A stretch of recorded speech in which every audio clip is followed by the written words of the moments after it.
What's up, guys? Welcome back to another video. If you guys see sweating on my head, it's because I'm recording in a room where air doesn't really flow through. And someone's breaking into my house, but that's fine.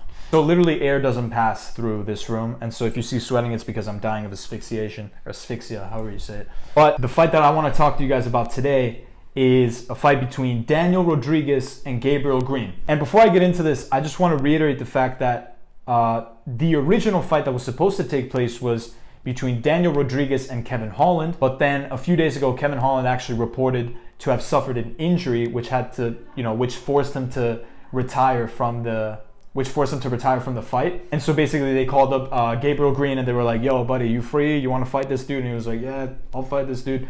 And so they made this matchup last minute. And right from the bat, like, this whole last minute matchup is always extremely interesting to look at. And we saw it recently with Tony Ferguson.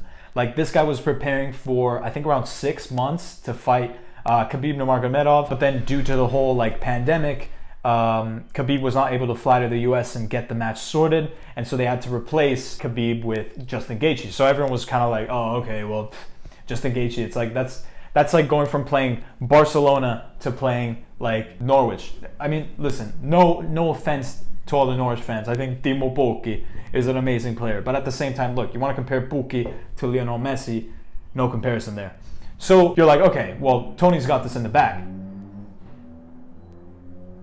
And so then they fight, and Justin Gaethje completely dominates him from start to finish. And so this is sort of what came to my mind. This thought came to my mind as soon as I saw this whole replacement. Like 3 days before the fight, you have Daniel Rodriguez fighting someone who he basically didn't prepare for at all. And Gabriel Green was basically called up to a fight with no anticipation.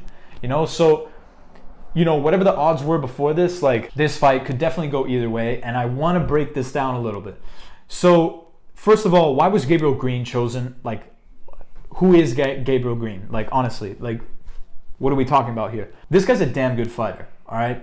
And I'd just like to mention that his specialties lie in the jiu-jitsu and the grappling game. His record is very respectable. He's got 9 wins, 2 losses. And of those 9 wins, 6 have come from submission. So this is a very high percentage. Literally, like, Gabriel Green is like, literally, like, not literally a snake, but because, he's human, but he'll hold you, he'll squeeze you like a snake squeezes like a little rat, So he has very, very strong holds and a very good background when it comes to jiu-jitsu, wrestling, etc. Having said this, though, of his 2 losses, 2 have come from knockouts. So at the same time, like, what this makes me think is that he might not be someone that lunges too much. He just might be someone who can get caught off guard, and someone who potentially has, like, not the strongest of chins. But having said this, however, Gabriel Green is currently on a very, very hot streak. He's got 6 consecutive wins despite having those 2 losses. So we're talking about a guy who's on fire right now. What about Daniel Rodriguez? Okay, well, obviously he was supposed to be here for the original fight against Kevin Holland, so he's here for a reason, right? He's a very tall, strong, powerful fighter. He currently has a record of 11 wins and 1 loss. And that loss came from unanimous decision. So this guy's never been knocked out, basically, or put into a submission hold, or anything, pretty much. He's a tank. And what about those 11 wins? Of those 11 wins, 6 were via knockout or TKO, and then 4 were via submission. So, a guy like Daniel Rodriguez is also very versatile. Look, if he wants to put you in a hold, he'll do that. If he wants to knock you out, easy money, he'll do that too. And at the same time, I think something to consider in this fight is that Daniel Rodriguez is a lot more active. He's been a lot more active as a fighter than Gabriel Green, which is why I'm inching towards Daniel Rodriguez more. Rodriguez's last fight was in February, so around 3 months ago, if I can do the math. 5 minus 3 is 2. Yes, his last fight was 3 months ago against Tim Mearns, where he won via a jaw-breaking guillotine.